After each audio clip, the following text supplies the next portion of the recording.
Hello, I'm Dexter Bailey, and this is EDCI 570 Problem Based Learning for Dr. Mark DeLeese. Uh, Today, we are talking about what is problem based learning? Can it help my students? Can it help our students? Has it helped any students? Problem based learning is problems that are based in the real world, uh, that when posed to our students, they can have deeper instances of learning.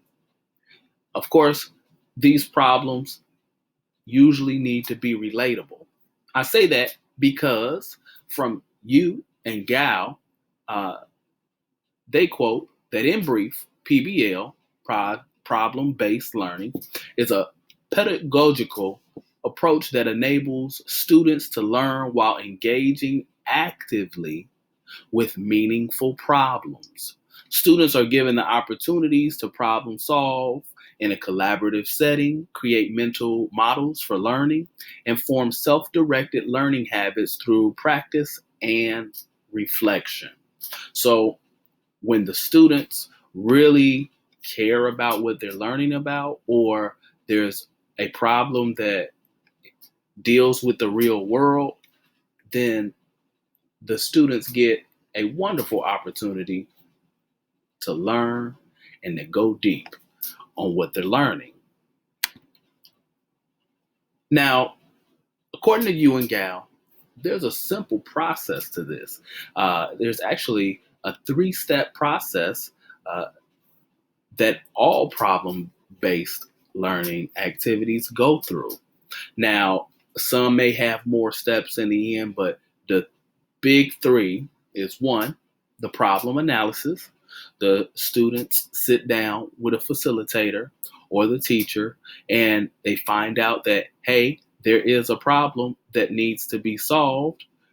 So let's think about this. Let's analyze why this problem needs to be solved. Is this a problem worth worrying about? Number two, applying self directed learning. So once we understand the problem to an extent, students can go off either in teams or on their own and have some self directed learning that they would do on their own. Now, in the end, Yu and Gal asserts that students go through a reporting phase where they may write a reflection on what they've learned. These are the three steps, the process of problem based learning.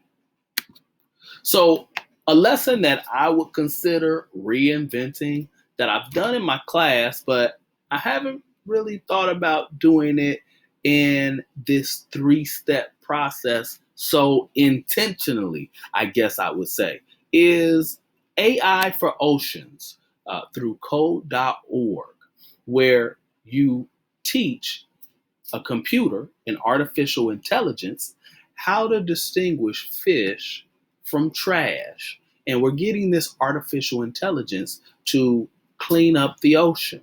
Now, in code.org, they do offer a lesson, but they don't really dig that deep into why we're doing this or why an artificial intelligence would actually want to know what's fish and what's trash. I guess what I would probably do with a lesson like this is go in and have the students really dig deep into the problem of pollution, dig deep into why it matters to keep our oceans and even our planet safe, secure, and clean.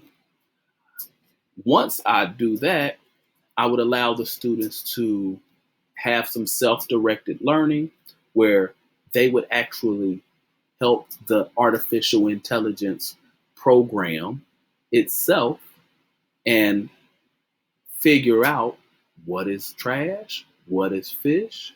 And then at the end, I would have the students write a reflection on if they could program a computer to do anything else to solve a one of the world's major problems, what would it be? What steps could they take? How would they try it?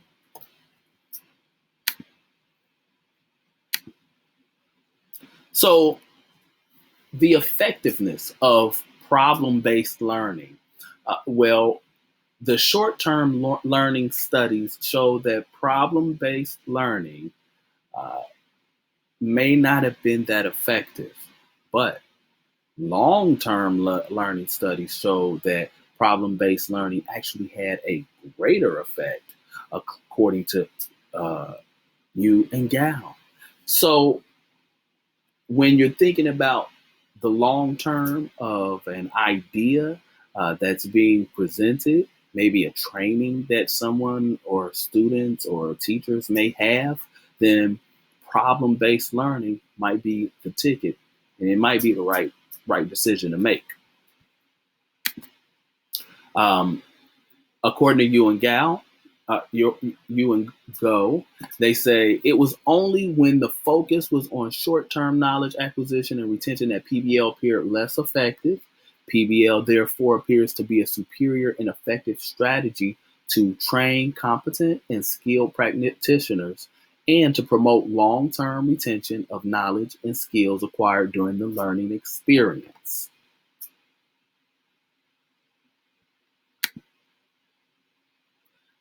Now, how do I think this will affect my students' learning? Well, I think this will affect my students' learning in two ways. I think it would increase their um, critical thinking skills, and I think it would actually increase their engagement.